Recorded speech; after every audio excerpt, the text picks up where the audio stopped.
L'ancien président brésilien Luiz Inácio Lula da Silva remercie ses supporters. Le 5 avril 2018, à son QG de Sao Paulo, Miguel Chancariol AFP venait me chercher. Défiant, Lula ne s'est pas rendu à la justice. Vendredi soir, l'ancien président brésilien, qui avait jusqu'à 17h pour se présenter de son plein gré au siège de la police fédérale de Curitiba, dans le sud du pays, est resté, retranché au milieu de ses partisans à plus de 400 km de là, au siège du syndicat des métallurgistes de São Bernardo do Campo, près de Sao Paulo. Lula n'a pas désobéi à un ordre de justice. Il a juste reçu l'opportunité de se présenter aux autorités sans la nécessité d'intervention de la police.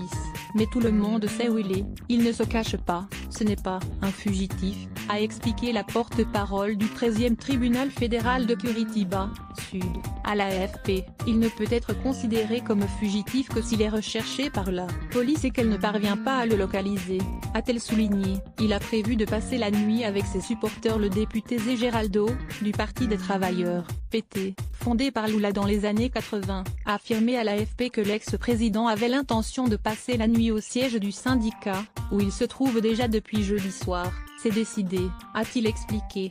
Lula n'ira pas à Curitiba, nous allons passer la nuit ici. Il y a même tout un programme prévu demain, samedi, comprise une messe en hommage à son épouse défunte Marissa. On ne sait pas quand la police viendra frapper à sa porte pour le transporter à Curitiba afin qu'il commence de purger une peine de 12 ans et 1 mois de prison pour corruption. Les autorités brésiliennes ont prévu une cellule spéciale de 12 mètres carrés pour accueillir l'ex-président, avec toilettes et douches privatives. En tête des intentions de vote, la Cour suprême avait rejeté dans la nuit de mercredi à jeudi une demande d'habeas corpus qui aurait permis à l'ancien chef de l'État, aujourd'hui âgé de 72 ans, de rester en liberté jusqu'à l'épuisement de tous les recours. Situation ubuesque.